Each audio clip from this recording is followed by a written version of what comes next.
Já me perguntei muitas vezes se uma mãe pode odiar tanto a própria filha ao ponto de vendê-la como se fosse um animal de abate. E sim, minha querida, pode. Aconteceu comigo. Meu nome é Sebastiana, mas todo mundo aqui em Três Corações me conhece como Dona Tiana ou a velha do final da rua. Tô carregando 79 anos nas costas, cada um deles pesando mais que chumbo. Cada ruga no meu rosto tem uma história para contar, e olhe que não são poucas. Umas de alegria, outras de tanta dor que nem o tempo conseguiu apagar direito. Nasci num lugar tão pequeno que nem no mapa aparecia. Um distrito que ficava a quase 2 horas de carroça da cidade mais próxima. Naquela época, a vida era dura. Não era igual hoje com luz elétrica e água na torneira. Era lamparina de querosene, água de poço e muito pé no barro. Meu pai sumiu antes mesmo de eu nascer. Minha mãe, Jandira, sempre dizia que ele era um homem bom que foi trabalhar em São Paulo e que um dia voltava. Mentira.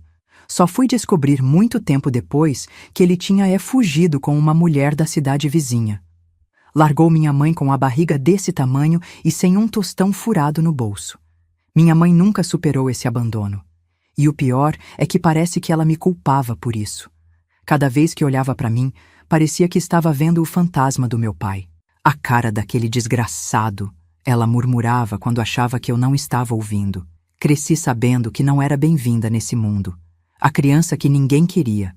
Por um tempo, éramos só nós duas num quartinho de chão batido nos fundos da casa da minha avó. Minha avó, coitada, também não tinha muito o que dar, mas pelo menos não me olhava com aquele desprezo. Foi ela que me ensinou as primeiras letras, porque escola mesmo só tinha na cidade. Ah, minha filha, se você tá gostando dessa história, triste, eu sei, dá uma forcinha pra essa velha aqui, viu? É só apertar aquele botãozinho de gostei e se inscrever no canal. Fiquei curiosa também. Me conta aí nos comentários de que cantinho desse Brasil você tá me assistindo. Às vezes fico pensando se tem alguém de Três Corações por aqui que já me conhece de vista e nem sabia dessa história toda. Quando eu tinha uns 6 anos, minha mãe arrumou um homem, o Zé Pequeno.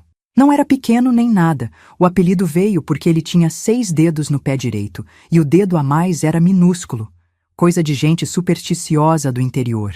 Ele trabalhava numa pedreira e bebia todo o dinheiro que ganhava. E foi aí que as coisas pioraram de vez. Minha mãe engravidou logo. Em menos de 5 anos, mais 3 crianças na casa. O Zezinho, a Maria e o Caçulinha, o José, que todo mundo chamava de Dedinho, igual ao pai. A casa já pequena ficou apertada demais. Eu, que já não era bem querida, virei quase um estorvo. A comida era pouca, e quando chegava na minha vez, muitas vezes só restava um caldinho de feijão ralo e um pedaço de mandioca. Come menos, menina, seus irmãos precisam mais que você, minha mãe sempre dizia. E eu acreditava. Irmãos de sangue só pela metade, mas eu amava aquelas crianças. Não era culpa deles terem uma mãe que escolhia quem merecia amor. O Zé Pequeno perdia emprego atrás de emprego. Bebia tudo, batia na minha mãe, quebrava o pouco que a gente tinha em casa. Minha avó morreu quando eu tinha 9 anos, de uma febre brava que pegou no inverno. Foi o pior dia da minha vida, porque ela era a única que me tratava como gente.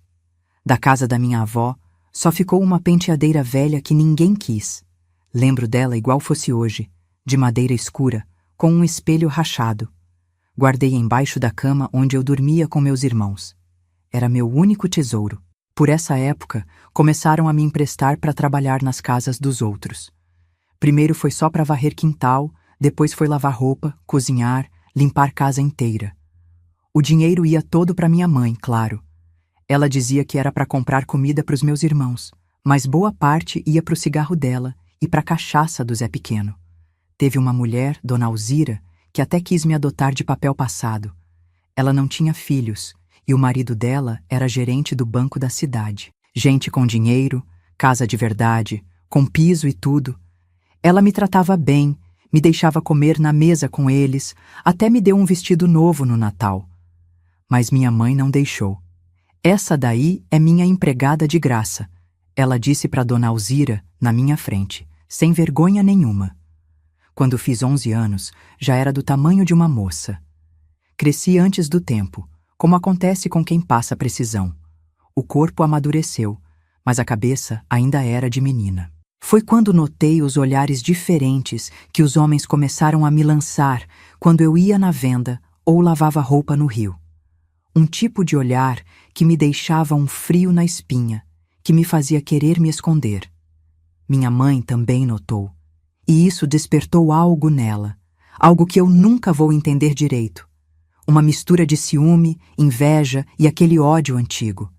Ela começou a me trancar em casa quando não estava trabalhando.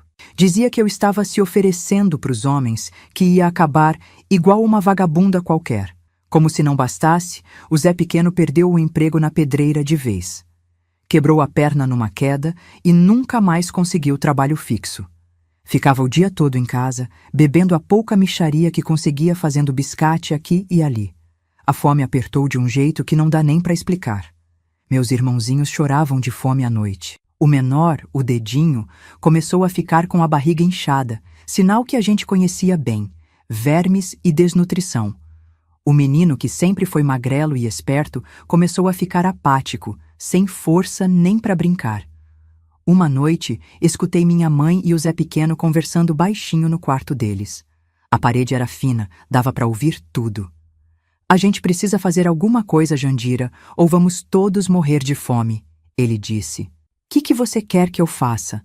Já tô trabalhando de sol a sol, minha mãe respondeu. Houve um silêncio comprido, daqueles que pesam no ar. Depois a voz dele mais baixa ainda. Tem o Juvenal. Ele sempre quis a menina. Meu sangue gelou nas veias. Juvenal era o dono do cabaré da cidade. Um homem gordo, suado, com um bigode fino que parecia um risco de lápis no rosto vermelho. Ele tinha mais de 50 anos e era dono de quase tudo naquela cidade. O cabaré, 2 boates, um hotel de beira de estrada, terrenos. Onde tinha dinheiro sujo, tinha o dedo do Juvenal. Tá doido? Minha mãe respondeu, mas sem aquela indignação que uma mãe deveria ter. Era mais como se estivesse considerando a ideia. Ela é só uma menina. É quase uma moça já, o Zé Pequeno insistiu. E o Juvenal paga bem. Dá para comprar remédio pro Dedinho, comida pros outros e sobra. Fiquei paralisada, mal conseguia respirar. Não podia acreditar no que estava ouvindo. Era como se o mundo tivesse parado de girar naquele instante. E se alguém descobrir? Minha mãe perguntou depois de um tempo. Ninguém vai descobrir. O Juvenal é esperto. Ele leva ela para outra cidade, diz que vai dar emprego de copeira ou algo assim. A gente diz que ela fugiu, que era rebelde. Quem é que vai se importar com mais uma menina pobre que sumiu? Naquele momento, entendi que minha própria mãe estava me vendendo. Como quem vende uma galinha no quintal, um porco pro abate. Eu não era uma filha, era uma mercadoria. Algo que ela podia trocar por dinheiro quando a necessidade apertou. Passei a noite inteira acordada, pensando no que fazer. Fugir? Para onde? Não tinha ninguém que fosse me acolher. A dona Alzira tinha se mudado para a capital há meses. Não tinha parentes, não tinha amigos que pudessem me ajudar. E se eu fugisse, quem ia cuidar dos meus irmãozinhos? Quando o sol nasceu, eu já sabia que não tinha escolha. Ia acontecer. Minha mãe tinha decidido, e contra ela eu não tinha força. A única coisa que eu podia fazer era aguentar, sobreviver e um dia, se Deus permitisse, voltar para buscar meus irmãos. O que eu não imaginava é que aquele dia seria mais cedo do que eu pensava, e que minha vingança seria tão completa quanto a traição da minha própria mãe. Na manhã seguinte daquela conversa que nunca devia ter existido, acordei com minha mãe me sacudindo pelo braço. Levanta, menina, hoje você vai para a cidade com o Zé, ela disse, sem nem olhar direito nos meus olhos. Percebi logo que já estava tudo combinado. Era julho de 1960, lembro até hoje. Um frio danado, mas nem me deixaram pegar o chale que minha avó tinha me feito. Não precisa de nada, lá você vai ganhar roupa nova, minha mãe disse enquanto juntava minhas poucas coisas num saco de estopa velho. Só deixou eu levar um vestidinho remendado e um pente quebrado. Meus irmãozinhos ainda dormiam. Nem me deixaram despedir. Melhor assim, sem chororo. O Zé Pequeno resmungou, me empurrando para fora de casa. E vê se não faz escândalo na frente do Juvenal, entendeu? Sorte sua que um homem como ele se interessou por uma fedelha sem nada. O caminho até a cidade foi feito num silêncio pesado. Eu na garupa da bicicleta enferrujada do Zé Pequeno. Cada volta da roda parecia estar me levando para mais longe da minha vida, por pior que ela fosse. A poeira do caminho grudava nas minhas lágrimas, formando um barro no rosto que eu nem me dava ao trabalho de limpar. Chegamos na cidade ainda cedo. Atravessamos a praça da igreja, passamos pela venda do Seu Toninho, dobramos na rua onde ficava a delegacia. Ninguém estranhou, ninguém perguntou nada. Uma menina maltrapilha com o padrasto bêbado não era novidade para ninguém. O Juvenal morava numa casa grande de esquina, toda pintada de amarelo, com um muro alto e um portão de ferro trabalhado. Era a casa mais bonita da cidade, diziam.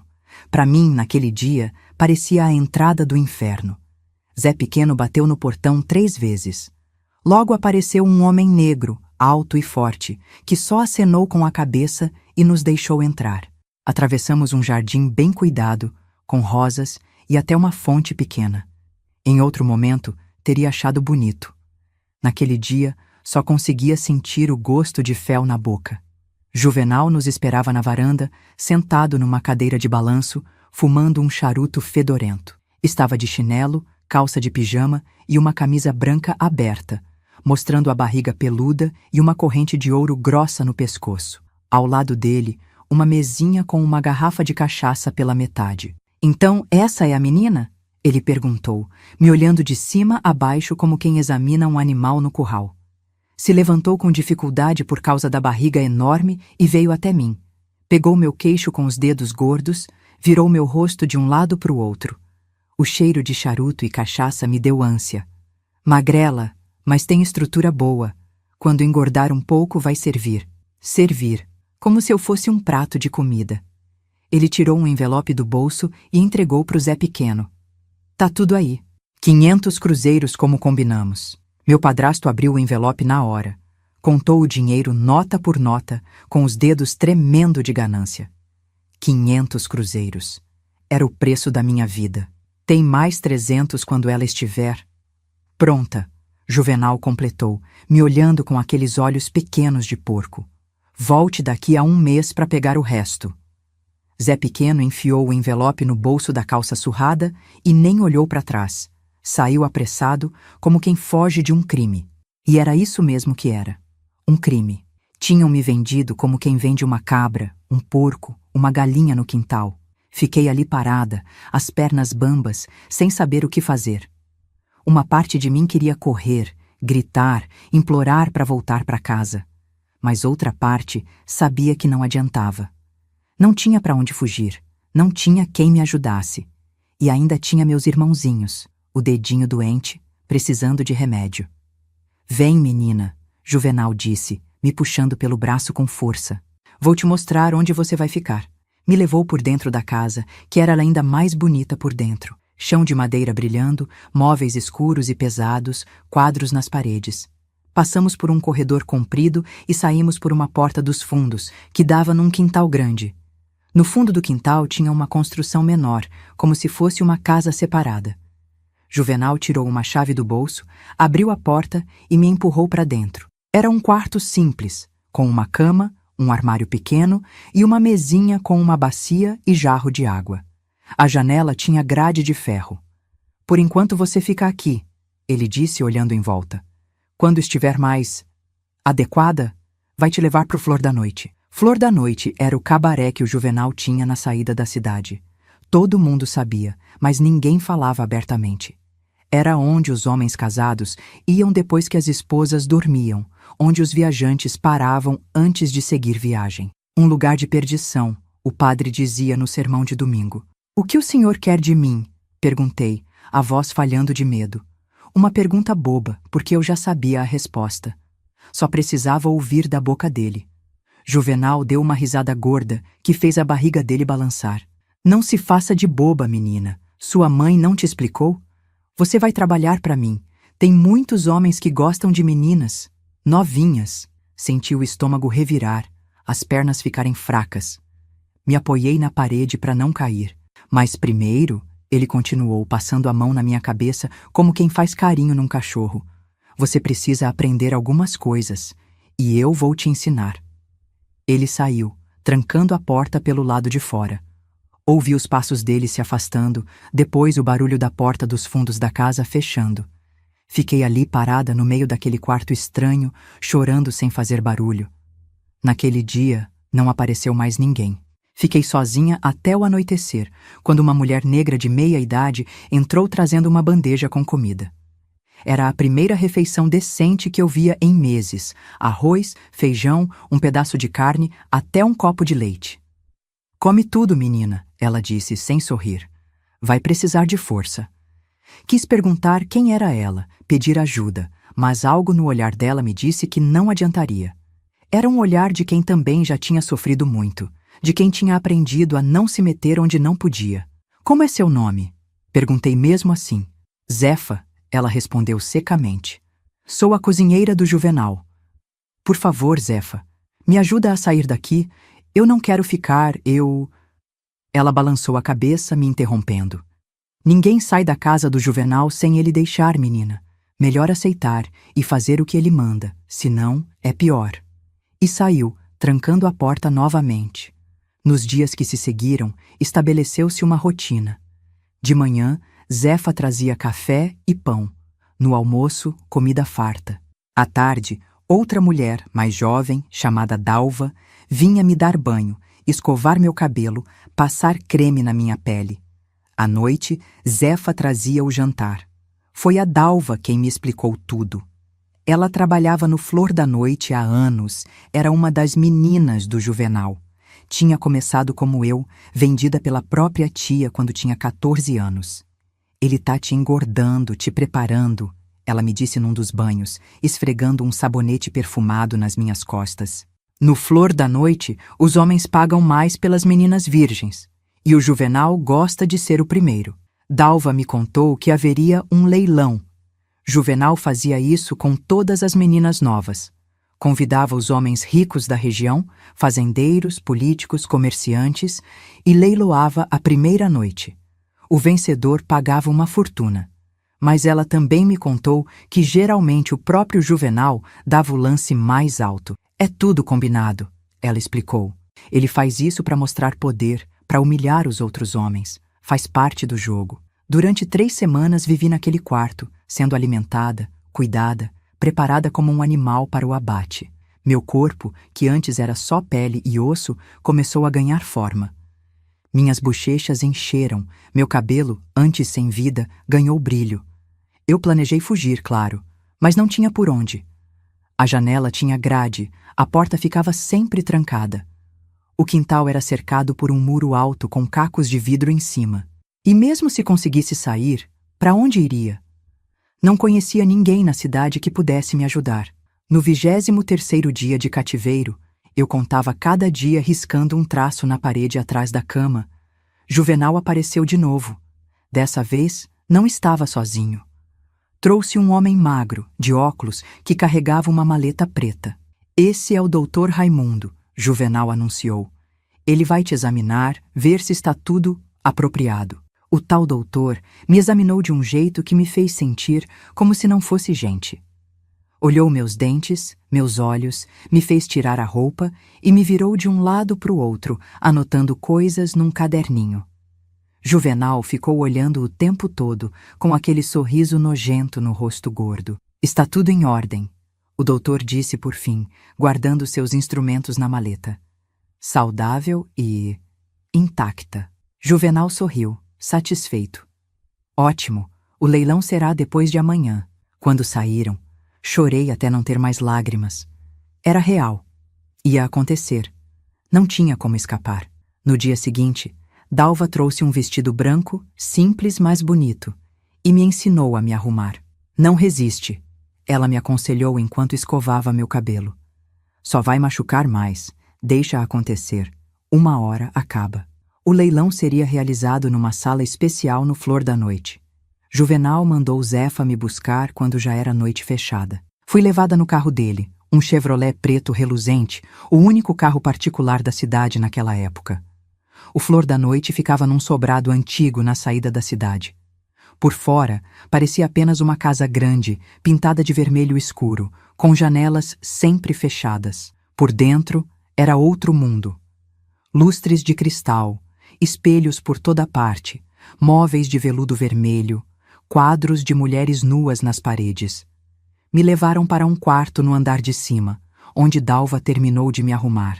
Colocou um pouco de rouge nas minhas bochechas, batom nos lábios. Me senti como uma boneca sendo preparada para uma exibição macabra. Lá embaixo, escutava-se música, risadas de homem, tilintar de copos.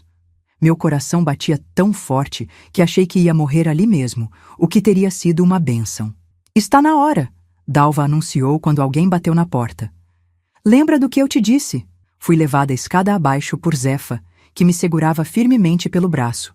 Na sala principal, uns 15 homens estavam sentados em poltronas e sofás dispostos em semicírculo. Todos bem vestidos, alguns que eu reconheci, o dono do armazém, o delegado, um vereador, fazendeiros da região. No centro, em pé, Juvenal comandava o espetáculo, vestido num terno branco que mal fechava sobre a barriga enorme. Quando entrei, todos os olhares se voltaram para mim. Me senti como um pedaço de carne no açougue. "Senhores", Juvenal anunciou, a voz embargada pela cachaça. "Como prometido, apresento a vocês a pérola da noite. Recém-chegada do interior, pura como a água da fonte, fresca como a brisa da manhã. Os lances começam em 1000 cruzeiros." E assim começou o meu leilão. Os homens foram dando lances, alguns rindo, outros com olhares que me deixavam enjoada. O preço foi subindo. 2.000, 3.000, 5.000 cruzeiros. Por fim, como Dalva tinha previsto, foi o próprio Juvenal quem deu o lance final. 10.000 cruzeiros. Uma fortuna na época. Ninguém ousou cobrir. Ele sorriu, triunfante, e anunciou que a mercadoria estava vendida. Os homens aplaudiram, beberam mais um copo em celebração e depois começaram a se dispersar. Alguns subiram com outras mulheres, outros foram embora. Juvenal me pegou pelo braço e me levou para um quarto no fundo, um quarto especial, com uma cama grande coberta de lençóis brancos e rosas vermelhas espalhadas. "Agora", ele disse, fechando a porta e tirando o paletó, "você é minha." O que aconteceu naquela noite e nas muitas que seguiram não é algo que quero contar em detalhes. Tem coisas que é melhor deixar nas sombras da memória. Só posso dizer que entendi por que Dalva me disse para não resistir. Quando tentei, só piorou tudo. Assim começou minha vida de cativeiro no Flor da Noite. Uma vida que eu jurei que não duraria muito. O que Juvenal não sabia é que, junto com o medo e a dor, outra coisa crescia dentro de mim. Um ódio tão grande, tão profundo, que um dia transbordaria em vingança. Depois daquela noite terrível, uma parte de mim morreu para sempre. A menina inocente que chegou naquela casa amarela não existia mais. No lugar dela ficou uma criatura quebrada, sem esperança, que vivia um dia de cada vez só para conseguir sobreviver. O Flor da Noite virou minha prisão. Um lugar bonito por fora, cheio de música e risos, mas que por dentro era um verdadeiro inferno. Eu e mais 9 meninas vivíamos lá, cada uma com sua história de horror, cada uma com seu jeito particular de suportar aquela vida. Dormíamos durante o dia e trabalhávamos a noite toda, recebendo homens de todo tipo, fazendeiros, políticos, comerciantes, viajantes de passagem. Juvenal me mantinha como sua preferida, seu troféu, como ele gostava de dizer. Tinha um quarto só para mim, com espelho na parede e colcha de cetim vermelho na cama. As outras meninas me invejavam por isso, sem saber que era o pior lugar da casa. Era lá que ele vinha quase todas as noites, bêbado de cachaça cara, com aqueles olhos pequenininhos injetados, querendo mostrar que era o dono de tudo. Da casa, do negócio, de mim. Os primeiros meses foram os piores. Tentei fugir 2 vezes. Na primeira, consegui pular a janela dos fundos e correr até quase a saída da cidade. Foi o motorista de caminhão que me delatou. Parou quando me viu chorando na beira da estrada, disse que ia me ajudar, mas me levou direto de volta para o Juvenal. Ganhou uma noite de graça com a menina que escolhesse como recompensa. A surra que levei naquela noite me deixou de cama por uma semana. O doutor Raimundo teve que vir me dar pontos nas costas, de tanto que o cinto do Juvenal cortou minha pele. Não marca o rosto, ele dizia para o Juvenal enquanto me costurava. No rosto estraga a mercadoria. Na segunda tentativa de fuga, não passei nem do quintal. O cachorro do Juvenal, um vira-lata grande e bravo que ficava solto à noite, me pegou pela perna. Os gritos acordaram a casa toda. Dessa vez, Juvenal me trancou no porão por 3 dias, sem comida, só com água suja. Quando saí de lá, tinha perdido tanto peso que parecia um esqueleto. Depois disso, desisti de tentar fugir. Entendi que só ia conseguir sair dali quando ele permitisse, ou quando estivesse morto. Foi aí que comecei a prestar atenção em tudo, a aprender os segredos da casa, as fraquezas do meu algoz. Virei os olhos e os ouvidos do Flor da Noite. Os homens falavam muito na cama, principalmente depois de beber. Contavam histórias, segredos, fofocas. Foi assim que descobri sobre os negócios sujos do Juvenal. Ele não era só dono de bordel. Contrabandeava mercadoria do Paraguai, emprestava dinheiro a juros altíssimos para gente desesperada, tinha até político na capital que recebia dinheiro dele em troca de favores.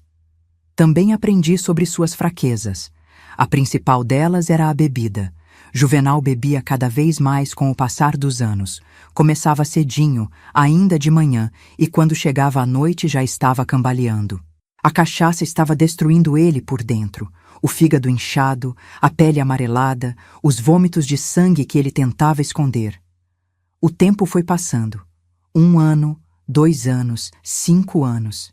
Eu já nem contava mais. Tinha deixado de ser menina e virado mulher naquele lugar maldito. Algumas das outras meninas iam embora. Umas conseguiam juntar dinheiro escondido e fugir. Outras encontravam algum homem que se apaixonava e as levava. Algumas simplesmente não aguentavam e acabavam se matando. Tinha também as que ficavam doentes e morriam aos poucos, definhando sem tratamento direito. Mas chegavam meninas novas também. Toda vez que isso acontecia, eu sentia uma dor no peito, lembrando de como fui eu quando cheguei. Tentava ajudar como podia, ensinando os truques para sofrer menos, para guardar um pouquinho de dignidade mesmo naquela vida. Foi numa dessas novas meninas que reencontrei um pouco da minha história. Ela chegou em 1967. Eu já estava lá há 7 anos. Uma menina magrinha, de olhos grandes e assustados, que não parava de chorar. Quando fui consolar ela uma noite, descobri que vinha do mesmo distrito que eu. Chamava-se Josefa e conhecia meus irmãos. O Zezinho agora trabalha na roça com o pai, ela me contou, sem saber o tamanho da alegria que me dava com aquelas notícias. A Maria casou ano passado com um rapaz de Lavras. E o dedinho tá forte, crescido. Vai na escola da cidade. Meus irmãozinhos estavam vivos, crescendo, seguindo a vida deles. Isso me deu uma força que eu não sentia há muito tempo. Pela primeira vez em anos, voltei a pensar no futuro, a planejar uma saída daquele inferno. Juvenal já não era mais o homem imponente de antes. A bebida tinha corroído ele por dentro e por fora. Aos 60 e poucos anos, parecia um velho de 80. A barriga enorme agora estava murcha, caída. O rosto vermelho tinha virado amarelo, os olhos pequenos afundados em olheiras profundas. Tossia o tempo todo, às vezes com sangue.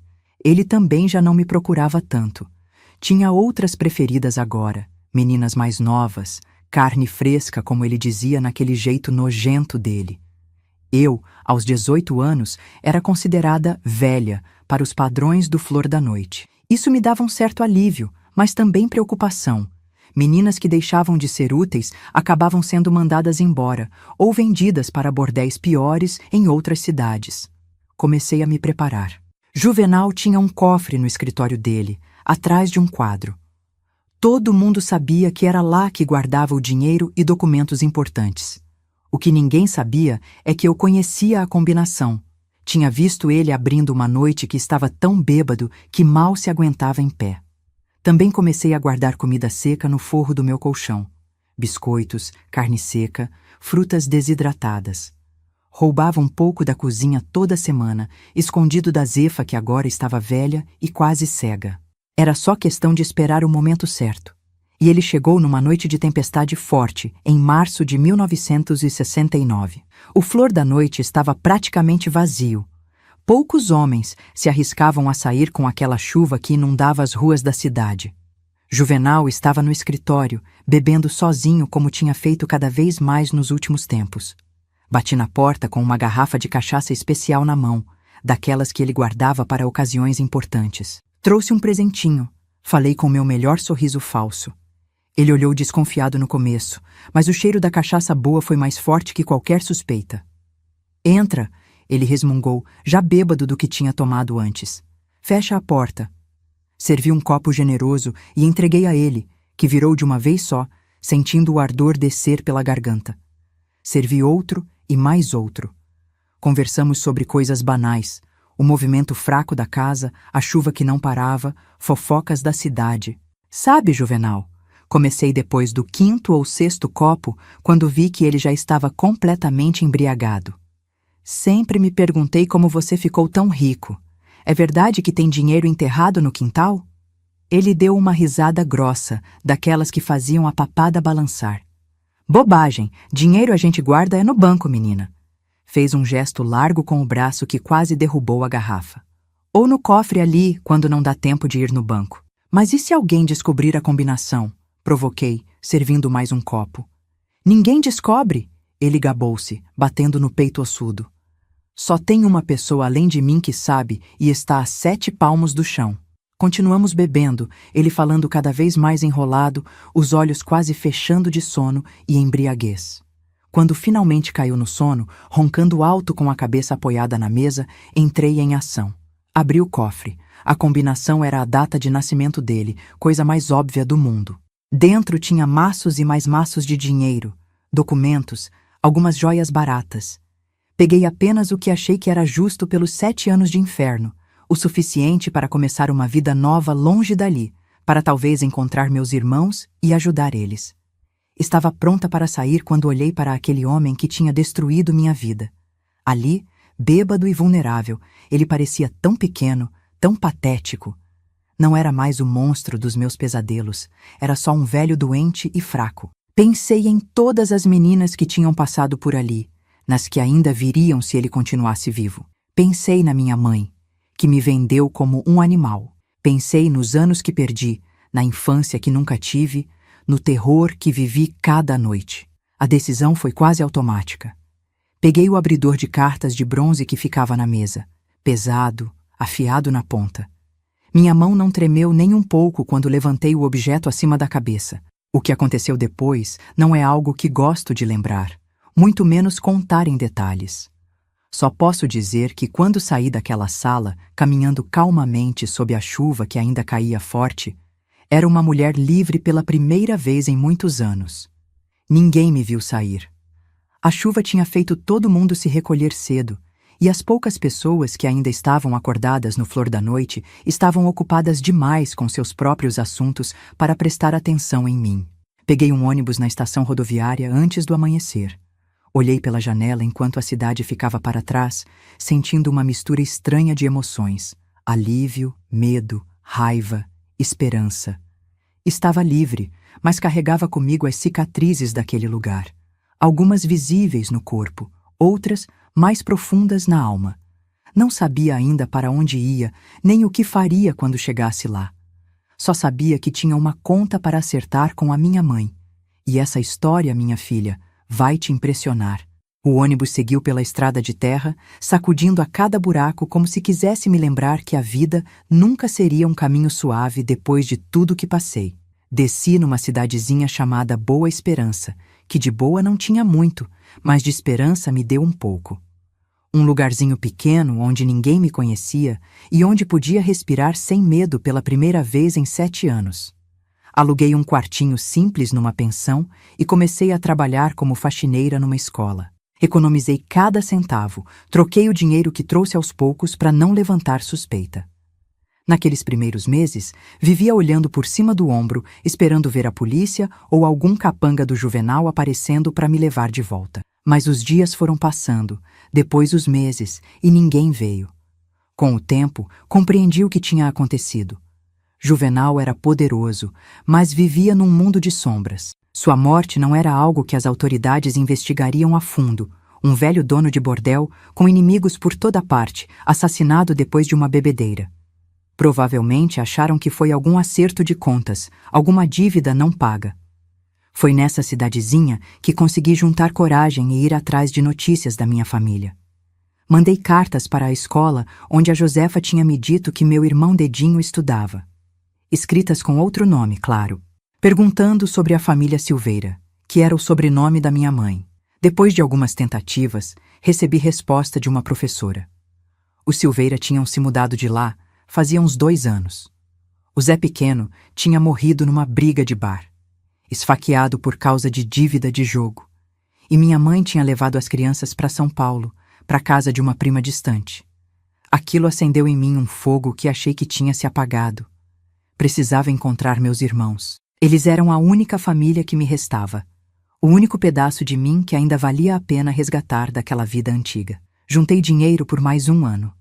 Trabalhei em 2, às vezes 3 empregos. De dia limpava casas, de tarde na escola e de noite lavava pratos num restaurante. Dormia só 4 horas por noite, mas não me importava. Cada centavo me aproximava do meu objetivo. Em 1971, com 21 anos nas costas e uma vida inteira de sofrimento, finalmente tinha o suficiente para ir para São Paulo. A capital era um mundo completamente diferente de tudo que eu conhecia. Prédios altos, ruas cheias de gente apressada, barulho por toda parte. Me senti pequena, perdida entre tantas luzes e tanto movimento. Mas não desisti. Comecei minha busca batendo de porta em porta no bairro da Muca, onde a professora tinha me dito que a prima da minha mãe morava. Não tinha endereço certo, só o sobrenome, Carvalho. Mostrava a única foto que tinha, já amarelada e rasgada nas pontas.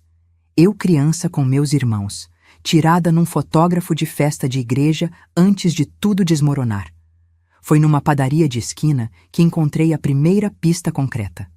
A dona, uma italiana de cabelos brancos e mãos grossas de quem trabalhou a vida inteira, reconheceu minha mãe na foto. Ela vinha comprar pão aqui, disse a mulher, ajeitando os óculos grossos. Mas faz uns meses que não aparece mais. Ouvi dizer que se mudaram depois que a fábrica onde o filho trabalhava fechou. Meu coração disparou. Estava tão perto. Perguntei sobre qual filho, como ele era. O mais novo, um rapazinho magrelo. Dedinho. Acho que chamavam ele assim por causa de um dedo a mais que tem no pé. Coisa de família, dizem. Era ele, meu irmãozinho, já não tão pequeno, claro. Devia estar com uns 15 anos agora. A ideia de estar tão perto dele me deu uma energia que eu não sentia há anos. Depois de mais alguns dias de busca incansável, um vizinho do prédio onde tinham morado me deu o endereço novo. Era no extremo da Zona Leste, num bairro operário chamado Itaquera. Na época, quase uma cidade à parte, cheio de terrenos vazios e casas simples construídas pelos próprios moradores. Peguei o trem lotado até lá, sentindo o coração quase saindo pela boca. O que diria? Como explicaria meus anos de ausência? Será que meus irmãos ainda se lembravam de mim? A casa era pequena, de tijolo à vista, sem reboco, como tantas outras na rua de terra. Um varal improvisado com bambu sustentava algumas roupas desbotadas. Fiquei parada na frente por quase 1 hora, reunindo coragem, ensaiando palavras que fugiam da minha mente a cada tentativa. Quando finalmente bati na porta, quem atendeu foi uma moça de uns 18 anos, bonita, com um bebê no colo. Reconheci na hora os olhos dela, os mesmos da minha mãe, os mesmos meus. Maria? Perguntei com a voz embargada. Ela me olhou confusa, balançando a cabeça devagar. Sim. Quem é você? Não consegui responder de imediato. As lágrimas já escorriam pelo meu rosto. Como explicar? Como dizer que eu era a irmã que ela provavelmente nem lembrava mais? Sou a Tiana, consegui dizer por fim. Sua irmã. O rosto dela se transformou na mesma hora. Os olhos se arregalaram, a boca se abriu num espanto mudo. O bebê começou a chorar, assustado com a súbita tensão. Não pode ser, ela murmurou, recuando um passo. Minha irmã morreu. Mamãe disse que você morreu. Aquelas palavras foram como um soco no estômago. Morta? Minha mãe tinha dito aos meus irmãos que eu estava morta? Nesse momento, um rapaz apareceu atrás dela. Alto, magro, com o mesmo cabelo escuro da nossa família. Dedinho, meu irmãozinho que eu carregava no colo, que eu ninava quando chorava de fome, que eu dava minha parte da comida escondido da minha mãe. Que foi, Maria? Quem é essa mulher? Ele perguntou desconfiado. Antes que ela pudesse responder, ouvi outra voz vindo de dentro da casa. Uma voz que congelou meu sangue nas veias. A voz da minha mãe. Quem tá aí, menina? Se for o homem da prestação, diz que não tem ninguém. Ela apareceu na porta, secando as mãos num pano de prato. Mais velha, é claro, com o cabelo todo branco e o rosto mais enrugado, mas ainda era ela. Ainda tinha aquele olhar duro, aquela boca fina, sempre contraída num esgar de descontentamento. O tempo pareceu parar quando nossos olhos se encontraram. Vi o reconhecimento chegar devagar, seguido por algo que nunca tinha visto nela antes: medo. Não pode ser, ela murmurou, igual a Maria tinha feito. Você está morta. Não estou não, mãe, respondi, a voz mais firme do que eu esperava. Tô bem viva. E vim buscar a verdade. O que aconteceu depois foi uma confusão de gritos, choro e revelações. Maria chorando, o bebê berrando, dedinho confuso, minha mãe alternando entre negar tudo e tentar me expulsar. Foi ali, naquela casa pequena de periferia, que finalmente enfrentei o demônio da minha infância. Não o Juvenal, esse já tinha pago pelo que fez, mas a mulher que me colocou no mundo e depois me vendeu como se eu fosse um animal. Por quê? Perguntei, depois que as coisas se acalmaram um pouco e estávamos todos sentados na sala minúscula. Por que me vendeu para o Juvenal? E por que mentiu para os meus irmãos, dizendo que eu estava morta? Minha mãe não respondeu de imediato. Olhou para o chão, para o teto, para as paredes descascadas, para qualquer lugar menos para os meus olhos. Era você ou todos nós? Ela finalmente disse, a voz baixa. O dedinho ia morrer se não conseguisse remédio. A Maria estava com febre alta há dias. Não tinha comida, não tinha dinheiro, não tinha para onde correr. E eu era descartável, não é? A filha que ninguém queria, que só lembrava o homem que te abandonou. Ela não negou, nem tentou.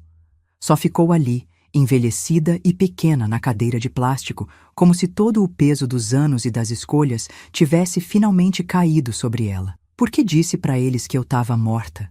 Insisti. Era mais fácil, ela respondeu depois de um longo silêncio. Mais fácil do que dizer que te vendi. Mais fácil do que explicar por que você nunca mais voltou, porque nunca mais procurou a gente.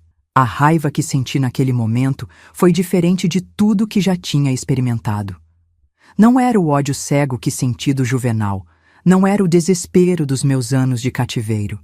Era algo mais frio, mais calculado.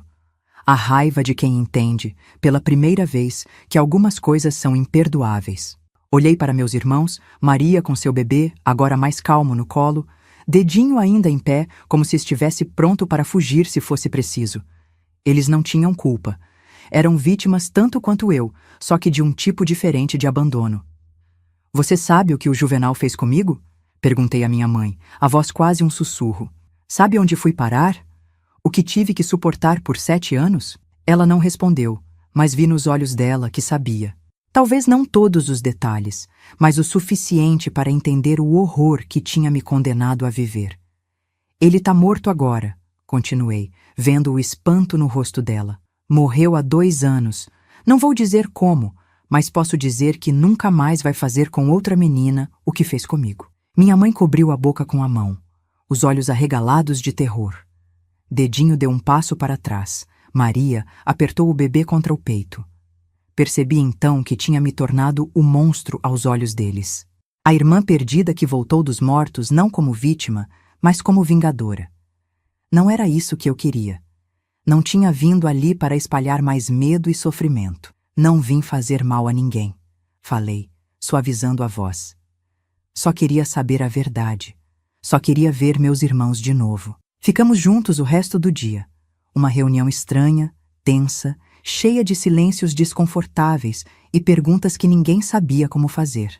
Maria me apresentou seu marido quando ele chegou do trabalho, me deixou segurar seu bebê. Meu sobrinho. Dedinho aos poucos foi se aproximando, contando da escola, do emprego que tinha perdido, dos sonhos de ser mecânico. Do Zezinho, o irmão do meio, soube que tinha se mudado para o interior, casado com uma moça de lá. Ele vem nos visitar no Natal, disse Maria. Vai ficar tão surpreso em te ver? Quando a noite caiu, era hora de ir. Tinha alugado um quarto numa pensão perto dali, e precisava pensar no que faria dali para frente. Na porta, minha mãe segurou meu braço, o toque hesitante, quase com medo. Você vai voltar? Ela perguntou, a voz trêmula.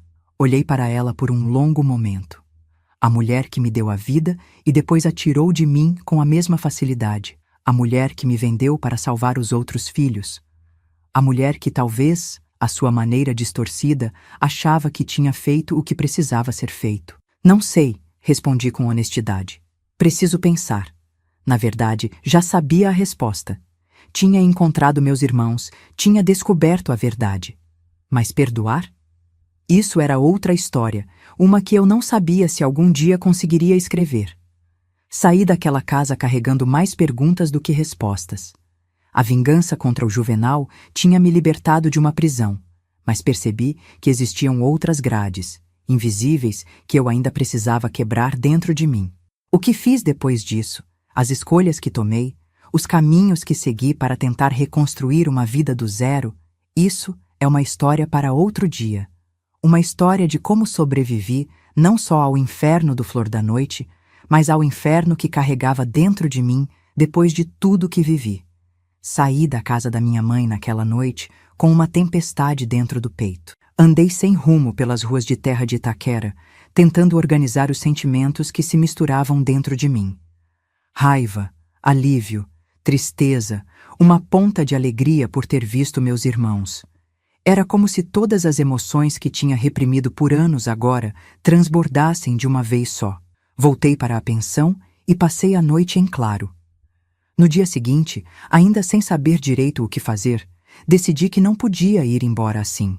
Tinha perguntas demais sem respostas, feridas abertas que precisavam cicatrizar, ou pelo menos parar de sangrar tanto. Comprei pão e leite numa venda da esquina e voltei para a casa da minha mãe. Maria abriu a porta, surpresa de me ver ali tão cedo. O bebê dela, meu sobrinho Joaquim, estava no braço, olhando para mim com aqueles olhinhos curiosos que as crianças têm.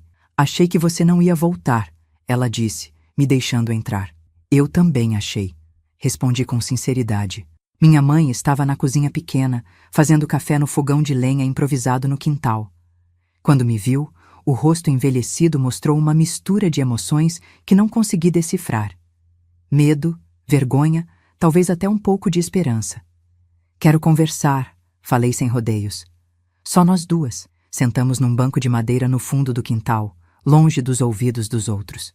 O dia estava nascendo, o sol ainda fraco tentando furar a névoa da manhã. Fiquei em silêncio por um tempo, procurando as palavras certas. Preciso saber tudo, comecei finalmente. Toda a verdade. Por que me odiava tanto? Desde pequena, sempre senti que era diferente dos outros, que você me olhava diferente. Minha mãe suspirou fundo, passando a mão no cabelo grisalho. Nunca te odiei, menina, ela disse baixinho.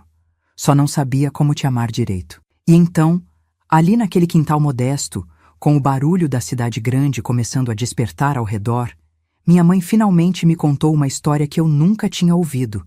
A história dela.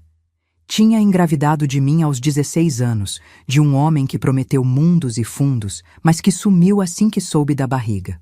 A família dela, muito religiosa, a expulsou de casa. Sobreviveu lavando roupa para fora, morando num quartinho emprestado por caridade. Quando nasci, quase morreu no parto, sozinha, sem ninguém para ajudar. Olhava para você e via o fim dos meus sonhos. Ela confessou, os olhos fixos no chão de terra. Via tudo que tinha perdido, tudo que nunca mais ia ter. É errado, eu sei. Uma criança não tem culpa, mas não conseguia evitar. Foram anos de luta, de fome, de trabalho pesado. Quando conheceu o Zé pequeno, achou que finalmente tinha encontrado um caminho melhor. Ele prometeu cuidar de nós duas, dar um teto, comida na mesa. No começo até tentou, mas a bebida sempre vencia. Quando os outros meninos nasceram, já não tinha mais nada para dar. Ela continuou. Nem comida, nem amor, nem esperança. Estava vazia por dentro. A história dela não justificava o que fez comigo. Nada justificaria. Mas pela primeira vez, consegui ver além da figura monstruosa que tinha construído na minha mente. Vi uma mulher quebrada pela vida, que fez escolhas terríveis, movida pelo desespero e pela própria dor. Quando o Juvenal apareceu com aquela proposta, ela disse, a voz quase sumindo. Uma parte de mim sabia que era errado, mas outra parte pensou que talvez fosse melhor para você também, que você teria comida, roupa, uma vida melhor do que eu podia dar. Ri sem humor nenhum. Melhor? Sabe o que aconteceu comigo lá, mãe? Sabe o que aquele homem fazia? O que permitia que outros homens fizessem? Ela fechou os olhos, como se quisesse bloquear as imagens que minhas palavras evocavam. No começo, o Zé ia lá às vezes buscar mais dinheiro, ela confessou. Dizia que você estava bem, que estava trabalhando como copeira na casa, aprendendo a ler e escrever direito. Acreditei porque queria acreditar. Depois ele parou de ir, disse que o Juvenal não queria mais contato, que era melhor assim. E quando ele morreu, por que não foi me procurar? Vergonha, ela respondeu simplesmente. E medo do que você diria se me encontrasse, do que faria. Foi mais fácil dizer aos meninos que você tinha morrido. Assim eles paravam de perguntar, de querer te procurar. Ficamos em silêncio por um tempo, cada uma perdida nos próprios pensamentos. O sol já estava mais alto, aquecendo nossas costas. Não posso te perdoar, falei por fim. Não agora, talvez nunca. Mas também não posso mais carregar esse ódio. Está me destruindo por dentro, igual destruiu você. Ela assentiu, compreendendo. Não pediu perdão. Não tentou se justificar mais. Acho que sabia que algumas coisas vão além de qualquer possibilidade de redenção. Passei o resto daquele dia com meus irmãos. Maria me mostrou fotos do casamento simples, me contou como conheceu o marido no bairro mesmo. Dedinho falou dos planos de voltar a estudar à noite, de conseguir um emprego melhor. Eram pessoas boas, que tinham sobrevivido à própria maneira ao desastre que foi nossa infância. Antes de ir embora, deixei meu endereço em Boa Esperança e um pouco do dinheiro que tinha trazido comigo. Pro Joaquim, falei para Maria. E pro Dedinho estudar. Disse que manteria contato, que visitaria quando pudesse. Era uma promessa vaga, e acho que todos nós sabíamos disso. Algumas feridas precisam de muito tempo para cicatrizar, se é que um dia cicatrizam completamente. Voltei para Boa Esperança naquela mesma semana. A cidade pequena, que antes me parecia apenas um refúgio temporário, agora se apresentava como uma possibilidade de recomeço. Tinha economias suficientes para abrir um pequeno negócio. Decidi montar uma pensão para moças que vinham trabalhar na fábrica de tecidos que tinha acabado de abrir na cidade. A Casa das Moças, como chamei, virou meu projeto de vida. Um lugar seguro, limpo, decente, onde meninas trabalhadoras podiam morar sem medo. Cobrava um preço justo, dava café da manhã e, o mais importante, garantia que nenhum homem, por mais importante que fosse, colocaria os pés lá dentro depois do anoitecer. Os anos foram passando. A pensão prosperou, embora nunca tenha me feito rica. Fui envelhecendo sozinha, mas cercada pelas minhas meninas, como chamava as moças que passavam pela pensão. Algumas ficavam pouco tempo, outras anos. Muitas saíam para casar, outras para buscar trabalho em cidades maiores. Sempre as aconselhava, compartilhava o que a vida tinha me ensinado da maneira mais dura. Mantive contato com meus irmãos através de cartas. Maria me mandava fotos do Joaquim crescendo, depois dos outros filhos que teve. Dedinho conseguiu se formar técnico em mecânica.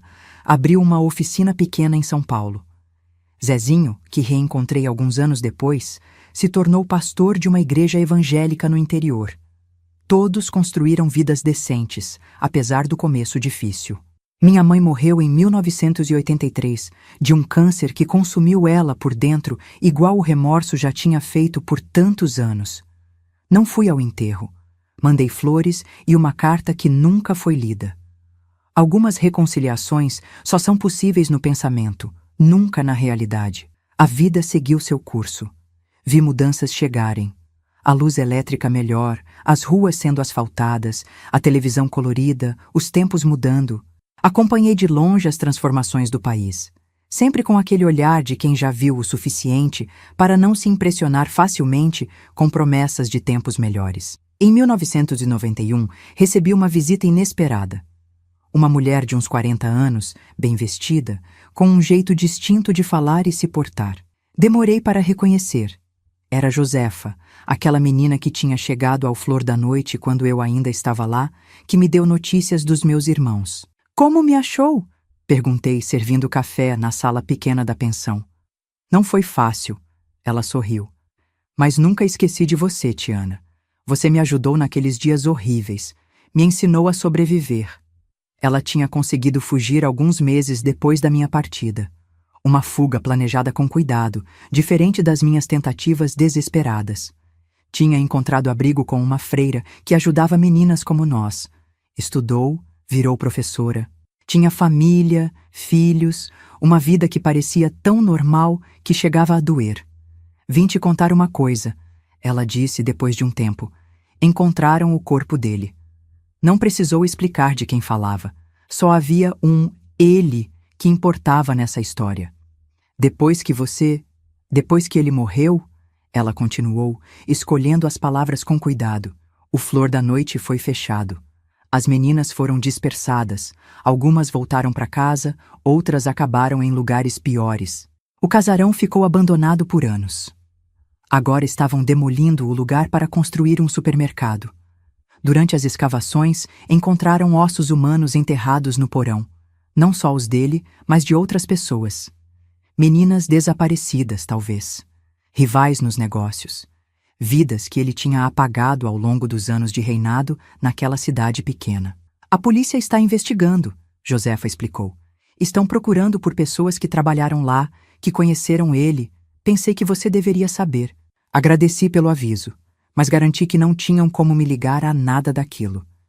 Tinha sumido sem deixar rastros, tinha mudado de nome, tinha construído uma vida nova do zero. Além disso, já fazia mais de 20 anos. Era um caso frio, como dizem por aí. Josefa foi embora no dia seguinte, deixando para trás mais do que um aviso. Deixou um espelho onde eu podia ver o que minha vida poderia ter sido se as escolhas da minha mãe tivessem sido diferentes. Não senti inveja, apenas uma tristeza mansa pelo que nunca tive chance de ser. Nunca mais tive notícias do caso. Imagino que tenha sido arquivado, como tantos outros mistérios em cidades pequenas do interior. O mal que Juvenal fez continuou enterrado com seus ossos e os segredos daquele porão foram cobertos por um piso de cerâmica onde donas de casa hoje empurram carrinhos de compras sem fazer ideia do que jaz sob seus pés. Os anos se passaram. Envelheci aos poucos. Vi o mundo mudar cada vez mais rápido ao meu redor. A pensão continuou funcionando até 2005, quando minhas pernas já não aguentavam mais subir e descer escadas o dia todo. Vendi o lugar para uma das minhas últimas meninas, que manteve o espírito do negócio. Hoje, aos 79 anos, vivo numa casinha simples nos arredores de Três Corações. Tenho uma aposentadoria pequena, visitas ocasionais dos meus sobrinhos netos e as memórias, as boas e as ruins, para me fazer companhia. Essa história que contei aqui nunca tinha saído da minha boca antes. É um fardo pesado demais para compartilhar em conversas de praça ou rodas de café. Mas achei que era hora de botar para fora, de deixar esse rio represado finalmente correr. Se tem uma lição em tudo isso, talvez seja que a vida segue mesmo quando achamos que acabou. Que sobreviver é, às vezes, a maior vingança que podemos ter contra aqueles que tentaram nos destruir. E que perdoar não é esquecer ou justificar. É simplesmente escolher não deixar que o ódio continue te corroendo por dentro depois que já fez estragos demais.